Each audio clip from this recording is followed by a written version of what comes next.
Now that we had a look at what this course offers, let me explain to you how you get the most out of it. Of course, you should watch the videos, go through the lectures, and I do my best there to explain how Angular works, why it works like this, and how you use the different features together. But besides the lectures, I got a couple of assignments in this course, practices, exercises, and I urge you to do these exercises. I designed them to be challenging but doable, and these assignments allow you to check if you understood a certain concept and to really practice it and get more comfortable using it. Well, besides the assignments, we're going to build a whole course project, and I can only invite you to build this project with me and also sometimes pause the video and build a feature we're about to implement together on your own first. This really is a great exercise too, and it might also be very interesting for you to expand this course project beyond the things we built here to add new features to it.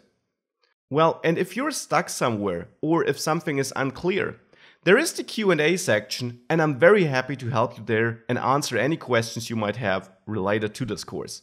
However, you will learn even more if you not only ask, but only if you answer. Dig through the Q&A section and try to help other students too. Why? Because by answering, you are really challenged to think about a problem and to come up with a solution.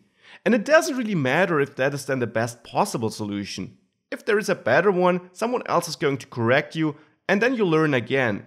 But by thinking about it in the first place, you really go through the concepts you learned and you apply them to a real problem. So that is how you will learn the most.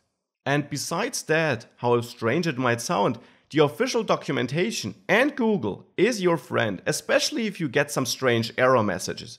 Simply Google for it, and not because I'm too lazy to help you, I will help you, but because it's so much faster than waiting for my reply or for the reply of someone else.